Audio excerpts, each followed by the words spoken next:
we will see large numbers of poor people and specifically black people in jail and prison, and they will not have a chance.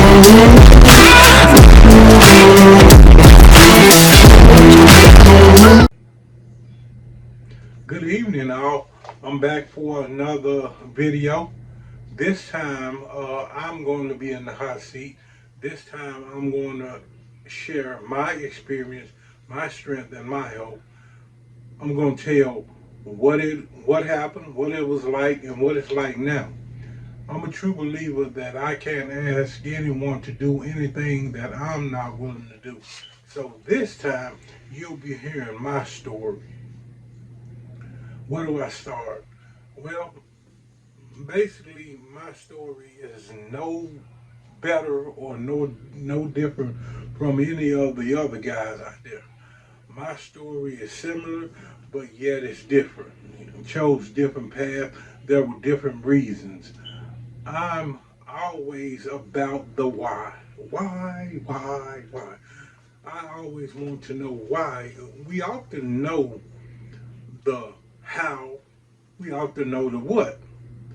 But it's the why that gets us to the crux of the problem. Starting out, I was just like, I suppose, any other young man. I went to school. I did have both parents in the home, my mother and my father in the home. I didn't think I was too bad of a child.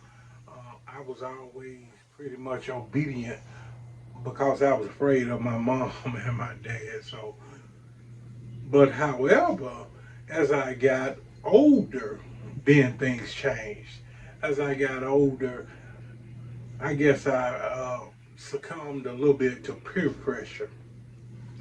I always felt out of place in my own skin, if that makes sense. I never really felt comfortable being who I was around other people. So I would put on a facade or whatever, the tough guy, the funny guy, all of those things there. Um, when I was introduced to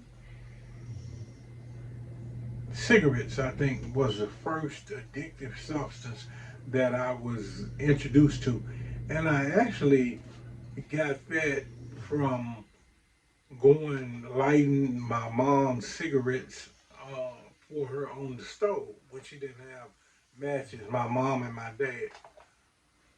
I would try cigarettes, but never really got into them.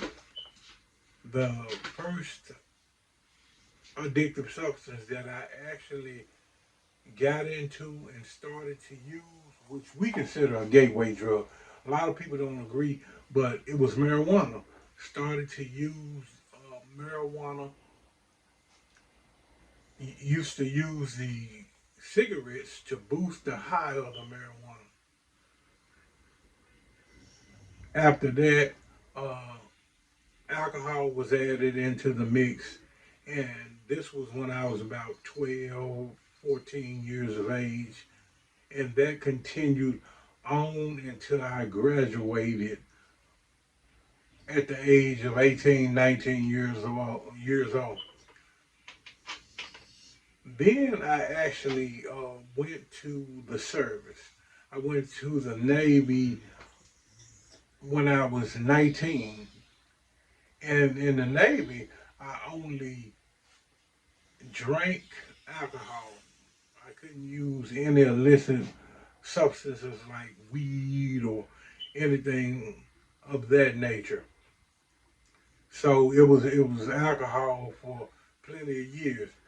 Now, the there was a time when I was younger. In 1984, I remember powder cocaine coming. When powder cocaine hit Memphis, it took it by storm. Seemed like everybody was using powder cocaine.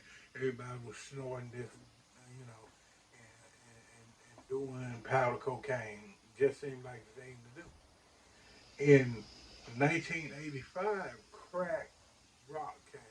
started to rock it up. Everybody was doing primos and, smoking. However, they started to see the effects. We started to see what it was doing to people and how they graduated up from the the the, the smoking of primos to start to using the pipe method. Now, once we seen this, me, the guys I was hanging with, when I said we started to back off of the primos and was like, no, because it actually took people that we had known who looked a certain way, who were a certain way, and it just totally decimated them. So once we seen that, then we backed away from it and said, "No, this ain't the way to go." Again, fast forwarding back up to like 19, uh, graduated, getting ready to go to the military. Never forget, about 6 months before my birthday, my mom had gallstones, and I remember going to the hospital with her. Went to the hospital with her, and when I went to the hospital with her, uh, she got the test and everything because she had been hurting in her abdomen.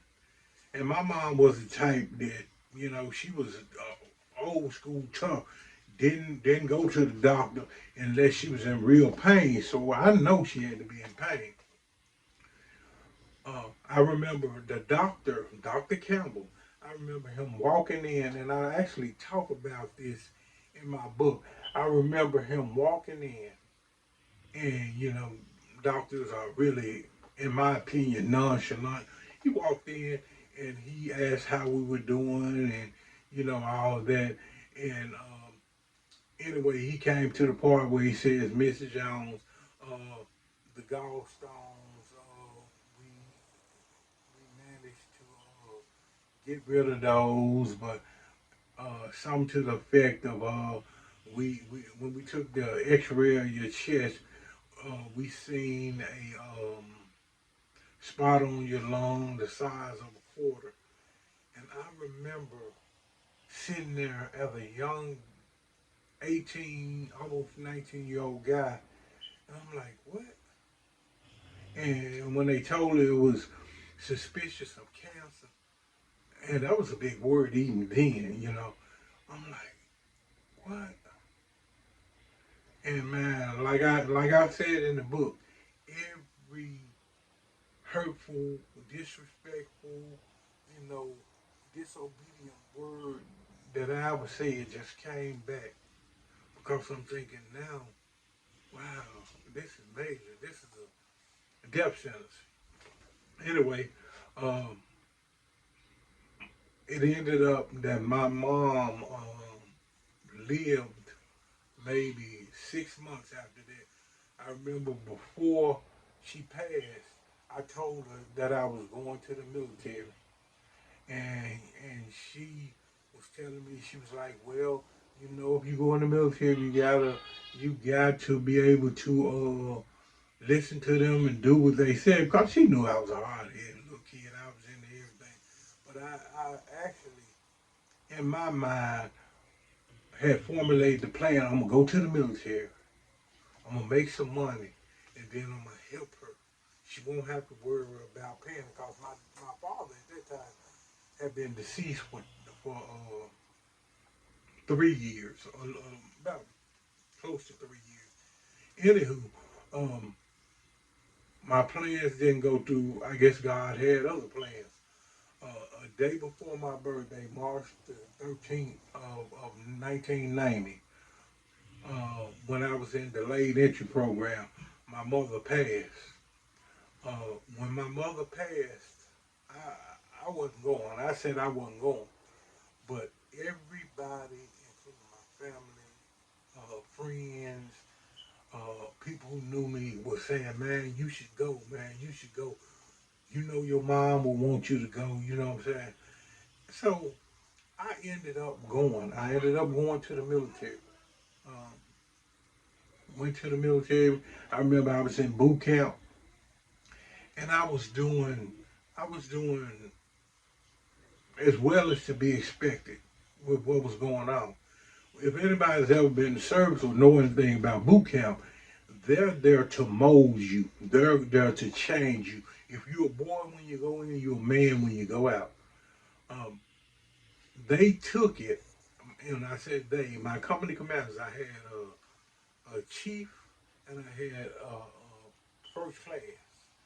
And they took it, my silence and introverted way I was at the time, they took it that, it was their job. They were like, you think you're tough and all that. And I was like, no. And I was real nonchalant with it because I had things going on and I didn't bust out and say, well, my mama just died and everything like that. So, they were on me, they were on me, and they were on me, man. And I remember about a month in, and everybody calls everybody by their last name. So they were like, Jones, come here, we want to talk to you. And I knew something was wrong then from the way they approached. They were actually nice. I'm like, okay, this is not right. Anyway, turns out my brother passed. Took a flight home, came home, buried my brother. Later that year, grandmother passed. So, needless to say, 90 was not a very good year for me. Through all of that, I made it. I ended up uh, graduating. I ended up being placed aboard a ship called the USS Wasp. I was on board the USS Wasp for 4 years. Um, and I actually did well. I prospered. Was a very good sailor.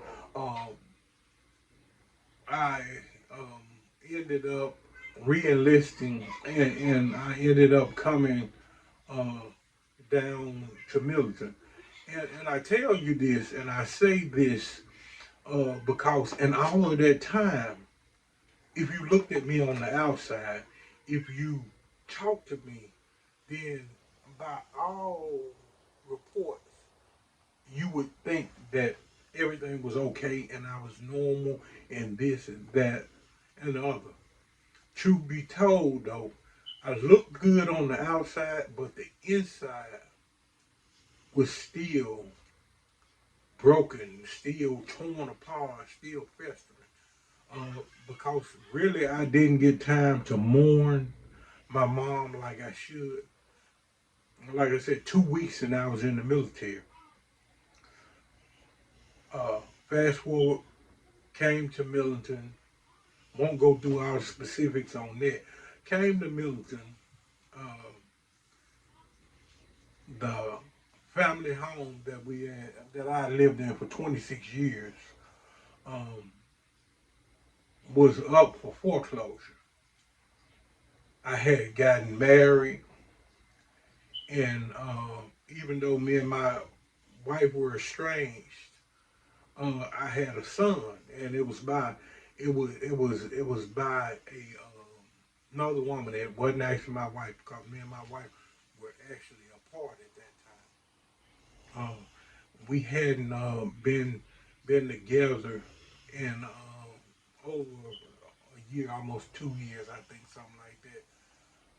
Ended up, however, um, trying to save my marriage, trying to save the family home, and trying to straighten myself up for a newborn baby. And it was such a weight, man. It was such a weight on me at that time. And until I was overwhelmed and I started to self-medicate. I started to handle things different. So the first thing that came back to mind wasn't alcohol. I'm still doing the alcohol and I can do it legally. But the first thing, and it's like the devil will make sure it's right there, was crack cocaine. And I started to use it in the form of primo. That's weed and crack. Uh, Needless to say, I use it for a while, but I'll tell you that addiction is progressive. You see folks out here, there is some folks out here that may be using drugs, alcohol, any kind of drugs, and they look normal on the outside, but I mean, are totally tore up on the inside, not only from the drugs, but from the secret that they're hiding. They have to hide it from everybody. But eventually, it will catch up with them because it's progressive. Um, went through my spiel I went through my spiel with drug addiction, all the things that come with it. I became homeless. You know, just I mean, living like the prodigal son, you said, left the comforts of a home and began to live on the streets. And I did that. I was out there a lot less than a lot of people that I knew were. I stayed out there for about 5 years. About 5 years, I stayed in that madness, surrounded by a sea of darkness, and just sinking fast. And I tell everybody now, I've been sober 25 years, and I tell everybody that I am the same distance away from drugs and alcohol as somebody just coming in, and that's length. Uh, the, the program of Alcoholics Anonymous tells you that there are things you have to do, even then, because if you read the book of Alcoholics Anonymous, it talks about a man of 25 years, and after 25 years, this man went back out because we're all on limp. You know, I can sit there and I can let life do to me what it did to me at first. I can sit there and holler, pour me, and the next thing you know, I'll be talking about pour me another drink. And from there, I'll go to what is my drug of choice. You know, different people got different drugs of choices. My drug of choice was crack cocaine. My drug of choice was crack cocaine. A lot of people like different things. They may be addicted to one or two substances. Uh, we believe that you can be addicted to a person, place, or thing. So once you conquer one, then the lesser ones will come to light. Even after alcohol and drugs are a symptom. Alcohol and drugs are a symptom of deeper problems. Once you conquered the symptoms, you have not even scratched the surface of the true problem. And that's why they say that it's a lifelong thing. That's why it's one day at a time where you actually go in and you actually do some work to find out what the problems, the why to it. That's why I said, why? You have to find out why. What is what was the problem? For me, I never felt uh, I guess a part of anything. Even though I grew up in a good home, even though I had brothers and sisters, even though my mom and dad was there, I never really felt a part of the human race. But when I discovered alcohol, that liquid courage, it brought me into the group. When I discovered weed, I was really a part of it. I was in there. I was when I when I fell on hard times and I had hurt and I had things that in my life that I felt like was insurmountable, then there came crack because crack took those feelings away. It didn't help me deal with them. It took that pain away, and it worked for a while. However, then it changed on me, and it stopped working. It started to work against me. Um, these days, I will say that it is my life now is a thousand times. My worst days now is a thousand times better than my best days when I was using drugs and alcohol. I don't miss the sickness. I don't miss the hangover. I don't miss the day. I stayed up for days on time at a time. It was mentally, physically, and spiritually daunting. I was bankrupt on all levels. And I'll go back to what I was saying. I am sober and have been sober for 25 years, and I keep saying that not in a grandiose way, but I said that to bring a point that the way that I stay sober, I think, is that I remember exactly, I can pinpoint exactly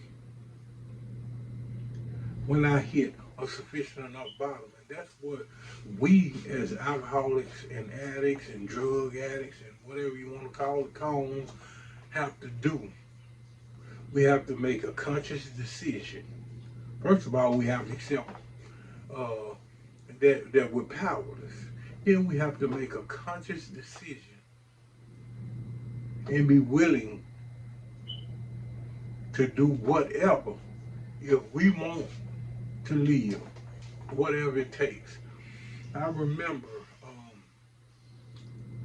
I I had been living in a shelter, and the reason I had been living in a shelter, and I didn't live there a long time, but I had been there for about 2 weeks, and the reason I was in the shelter was a good friend of mine, and this is part of what I put in the book too. A good friend of mine had asked me, uh, knocked on the door. I was living next door. I could afford the rent. I won't say that I could afford, but I managed to pay the rent long enough to stay in for a while. But everything else, food, everything else, restrooms, I got from somewhere else. The water was probably about the only thing that worked in there because MLG and W didn't worry about the water. However, uh, lights, I didn't have lights. It was dark in there. Didn't have heat. Didn't have air. None of that. So I relied on my next door neighbor, whom I had knew for years, and this was a little duplex, actually next door to the home that we eventually ended up losing. Uh, and one day, it was a knock on the door, and I remember her coming to ask me to go to the store. I didn't think nothing of it at first until I got that money in my hand. And I described it in the book. When I got that money in my hand, I was walking up the street and I was struggling. I was struggling not to do what had just come in my head. And see, we're often lost to a simple thought. And it was a very irrational thought, especially seeing that I had such a reprobate mind. And the thought was that I could take the money she gave me. She gave me $20. I could take $20, and at the time, I could get two rocks for the 20 during that time. And I could take that. I could get two for the 20. I could smoke one, sell the other, get the money back, buy what she wanted, and come back, and she be none the wiser. However, the time constraint didn't work because I wasn't that much of an expert to go up there and swing that low like that. And then also the other factor was once I started, then I was off to the races. I no longer had a choice of how much, when I would use it. You know, that's the type of addict I was. I was the type of addict, once I started, I would smoke and I'd be so into it. I used to try to use liquor to bring me down, you know, and that was just something I heard. And it worked for other people, but I would buy a half a pint of Parmesan, half a pint of Kibasi, things like that, thinking I was going to do it. And somebody else ended up drinking it because once I ingested, took one hit of crack, I didn't want weed, I didn't want liquor, I didn't want beer, I only wanted that. So back to the story. Um, I only realized, or reality only set in once I dropped that last piece of that rock on the shooter. And in the book, I describe it as the sizzle as my my the last bridge. Or how did I put it? The listening to the sizzle um, of the last bridge. You know, I had burned the last bridge that I had all but the sun, and just listening to it sizzle away. Once I put that last hit on there. Anyway, I walked around all night till I thought she was asleep, and I ended up going into the house. Now, I remained really quiet, and it wasn't that I was afraid of her, but I felt so much guilt and remorse because she was a really close friend. I mean, we had been friends for a long time. She was older than me. I knew her parents. She knew my parents. We knew her whole family. And anyway, um, I would hide in there and I would hear it, and she knew I was in there because she be here. He's over there. I can tell he's over there. This, that, and that. So at the time, I had a job, and I would put on a hood, and I go out the side door, and I jump over the fence and go in the alley and go to my job. So I started. I went to the shelter one time. I learned of the shelter because a guy was looking for the shelter, and the guy told him about the shelter. Uh, and I ended up going there. And one night, there were these two guys, and they were talking about where you could get a voucher from to stay in the shelter. Because my time was drawing close. Anyway, living in there because I I was not paying. I was using all the money for drugs, this, that, and other. So I stayed in the shelter about 2 nights after I heard that. Then back to the confines of my dark abode. That's how I put it in the book. So um, one day, one weekend, I got my check, spent all my money. That Monday, got up late. I'm not going to work. I'm gonna go down and see about getting a voucher so I'm gonna reconstruct everything. Anywho, I go down. I'm walking down there, and I'll never forget. I'm walking down Third Street, and it's a post office on Calhoun and Third. Right before there, to the right hand side, it's a gas station. I think it's a Valero now, but it used to be a BP, and I'll never forget. I was walking. I was hot. I was sweating. I was thirsty, so I didn't have any money to buy anything. I was hungry, and so I go into this Valero, and they had a bathroom. I think the bathroom's on the outside. I can't remember if I had to get the keys or what. But anyhow, I ended up in the bathroom, and I used the bathroom, came out, I washed my hands. I threw water on my face and to cool off and everything, this that, and other. And I raised up. And when I raised up, I saw myself in the mirror. And when I saw myself in this mirror, I, I called out to God. And I said, God, I'm in trouble. I'm in trouble. And I can't get myself out of this. And I knew it. I knew that if he didn't help me, that I was going to die. Because, like I said, I really was. I was an addict of the worst kind. I was the kind of addict where other addicts used to beg me, man, just slow down, man. Take it, man. You know, I had a high tolerance for it, and I mean, just keep going, keep going, keep going. And I'd be so high that I'd be jittery and paranoid. And the last video I uploaded, it was funny because one of the things he said about looking on the ground, on the carpet for rocks, that was what I did. I was one of those. I see something white on the floor, I pick it up and throw it down and pick it right back up about 6 more times. But I would have a mouthful of rocks. Always cross here, a mouthful of rocks.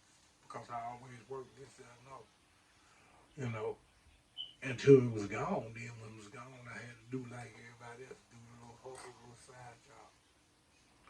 But long story short, I left there after I had cried out to God, and I headed down to where the vouchers were being given out. When I made it there, I pulled on the door, and they wasn't open yet. So I was like, man, I wonder what time they open. I turned around to ask a gentleman what time they open.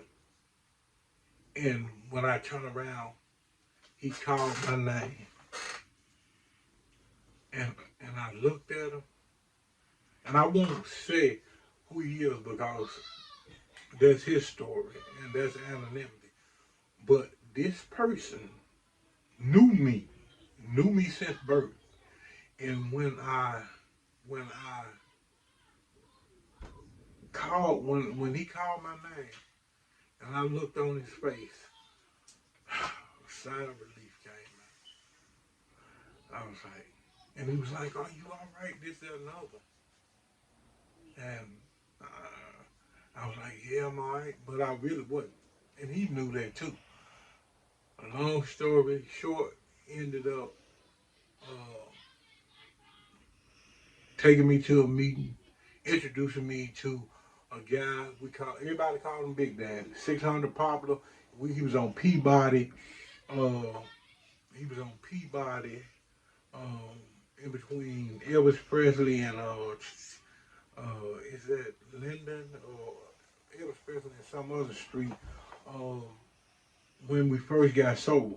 When I got sober in a a little apartment building that Synergy has it now, right across from a it's right across from a rooming house. It was right across from a rooming house, and plenty of people went to that rooming house and never made it back over there. And thank God that I was through.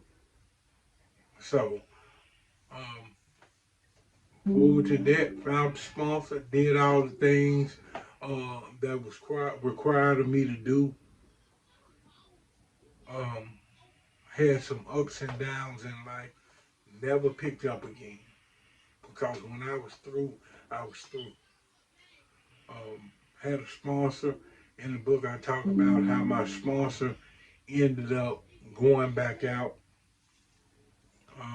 He ended up going back out. Um, don't know if he ever uh, got straight again before he passed. Uh, didn't get a chance to see him. Just had heard that he had passed. So, and I hated that. I hated that I didn't get to talk to him. But now,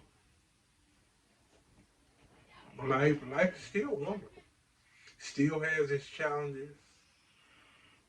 I'm at the point now where my higher power has become Jesus Christ.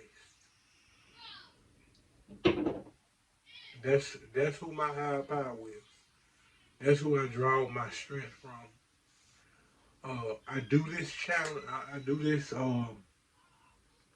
channel for awareness. People who see me out there and see me now know the difference. If you didn't see me then you didn't see the miracle that happened.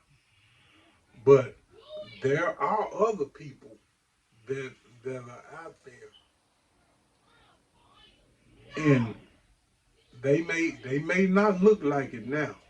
They may not look like they're worth saving. They may not look like God has a purpose for them, but He does. And it's up to us to help them. And it's all about how we help them. You know, a lot of people are like, well, you know, they can go get a job, they can this, they can that. Yeah, most alcoholics and addicts and junkies are high functioning. Most of them can work, and they don't work for their drug of choice, but they don't do anything productive with it. That's the issue. They don't do anything productive with it. But a lot of times they have too many enablers. I try not to give them money, but you know the shelters. A lot of times the shelters um, require money. The shelters charge. I think it's like $6 from what some of the guys I've interviewed said uh, for them to get in, unless it's really extremely cold. Um, so sometimes you have to give them money. I pray about it, and I go ahead. You know, I know that my intention is not to enable, and it's not like I keep doing it. If you got family members, and you know, you may not give them money, but you may feed them. A lot of people will say, I don't give them money. I'll offer them something to eat. And then in a lot of cases, you got folks out there who will tell you. I seen one of the signs that I seen was, hell, why lie? I want a beer. And though I thought it was clever the first time I seen it, that's not something I would do. It's buy them a beer. As clever as that was and as amusing, I would not buy them a beer. Now I will feed you. And I also did this channel not only bring awareness of that, to challenge those in not only challenge some, but to shine a light on others who do very good work. There are some people out there who do very good work for the homeless. Uh, there's one thing I said. I think that a lot of times they do things that are futile. A lot of people, when it comes to alcoholics or addicts, okay, feeding is very good, but we have to have a system in place for those people who are ready. When they're ready, uh, they have a place. They have a place where they can go and they can get treatment, and then past that initial 28 days of treatment, they can, uh, you know, go to a place where they can have the extended treatment, and uh, like a halfway house. And I think a lot of them, a lot of people out there want to, but the places that are out there seem more like prison than rehabs. Now, as far as the stars go, theirs is more like glamour palaces rather than rehabs. But on the side, on the poor, more on the side of the ones that are in the black neighborhoods and are in areas where uh, poverty is abundant, then in those areas the treatment centers are more like jail. You know, I mean, I agree that it has to be some boundaries and everything set. But one thing that I know for sure is no boundary that was set for me, no rule that was set for me helped me to stay sober. I stayed sober because I hit a sufficient enough bottom. I hit a sufficient enough bottom to want to be able to live. Yeah, I actually knew that once I got sober, that I wasn't going back. I fought, and I remember having plenty of dreams, and this was years. This 3, maybe 4 years into sobriety, having dreams that I had smoked some crack. And I wake up like, oh man, I smoked some crack. I'll be like, wait a minute, I ain't been nowhere. And then I rejoice, I'd be happy. I was. But it was fun, like a lot of things, or what we perceived as fun was a reprobate mind when we were doing it. But when you're going the other way, it's not that fun anymore. Um, but I am forever grateful to the people that loved me until I could love myself. The people who taught me and showed me the way, who helped me understand the program, and that's what my channel is about now. My channel is about challenging those people who say that they want to help the homeless, drug drug addicts, the mentally ill in our communities, and they get money for it, but they do a superficial thing with it. And it's also to highlight those people who do an excellent job who do an excellent job of looking out for the homeless and just providing what they need at the time, you know. And I think if there's more of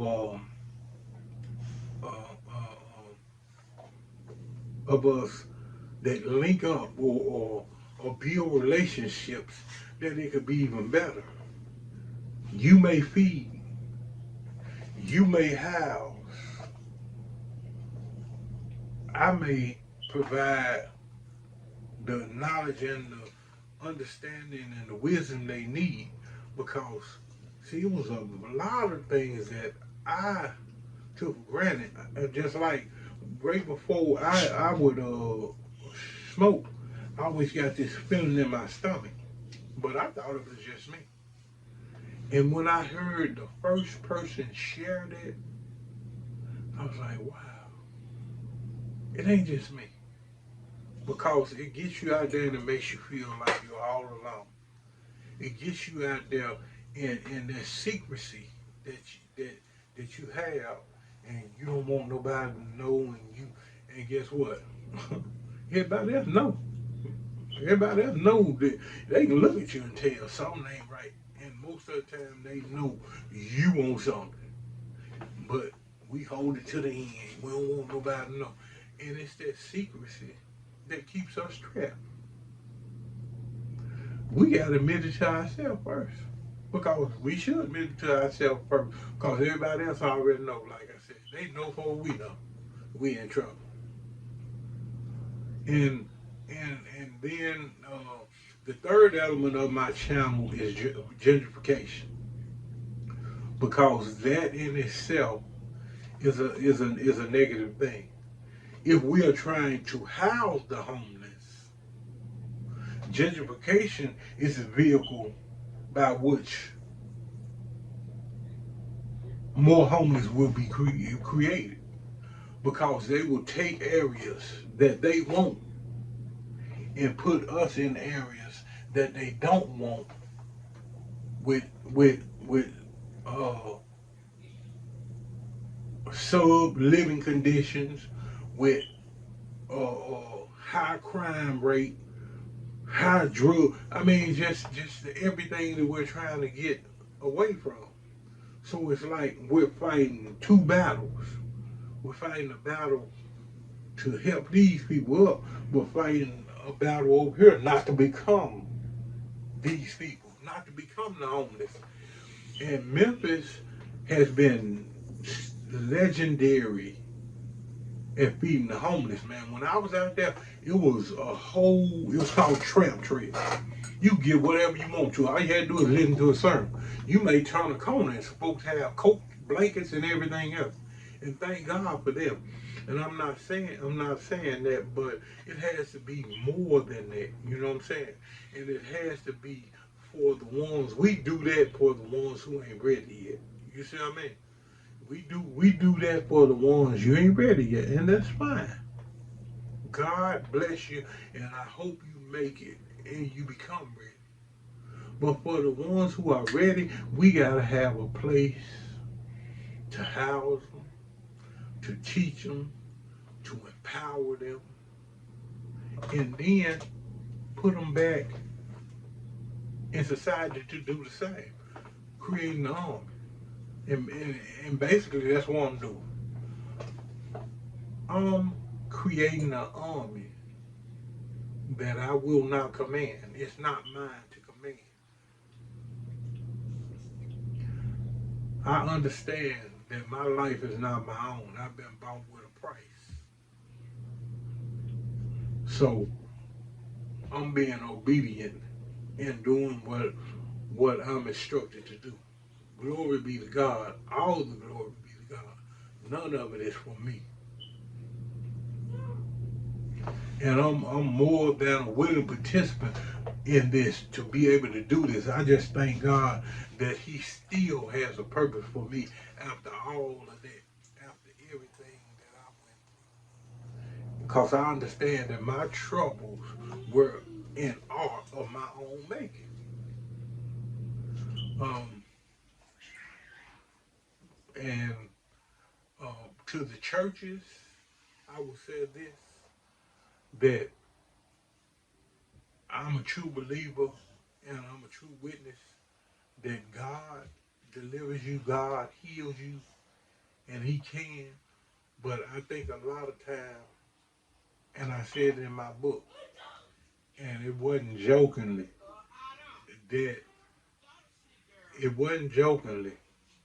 It was said when I said my mother prayed over me, a priest said a blessing over me, and just it was a couple of different things that I said. And the truth of the matter is that I think churches and church people believe, well, God will just take it away from them. In some cases He will. But He has empowered us to do it. And then some people have such a reprobate mind until when you speak of anything religious, oh, you have just shut the door. So that too is one thing that the the church, well, God's people have to understand. And I think they approach it more as a religious standpoint than from a service standpoint, and that's why they don't bring the harvest like they should, because you're talking to somebody who, in their mind, not only alcoholics and addicts, not only, I mean, prostitutes, pimps, drug dealers, these are all people who, even if they are ready to quit, believe that God don't want to have nothing to do with them. So it's just like my pastor said, we have to show them God without cramming God down their throat. We have to show them His character. We have to show them love, long suffering. You know what I'm saying? We have to show them forgiveness. We have to show them patience, and all these things. So, and my motto, and it has been for years now, is keep it simple. There was a story in my book, and then I'll end it right here. There was a story in my book that I quoted, and um, it said that the astronauts on board the U.S. space station Mir, which there was astronauts, and they call their cosmonauts or whatever, but it was a joint venture on the USS Mir, space station Mir, where the American astronauts were having problems recording instrument readings. The pen they were using wouldn't write in the zero gravity. So uh, NASA took it up on themselves to um, solve this problem, to invent a pen.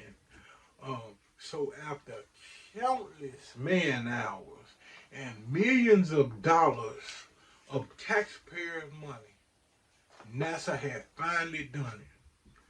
They had developed a pen that had no rival. They developed a pen that would, yes, right in the coldest temperature, right in the most extreme heat, it would write in zero gravity, and yes, it would even write upside down. On the other hand, the Americans' counterparts, the Russians, use the pen, pencil. And I'm pausing so you can think about it. The moral of that story is keep it simple. Thank you.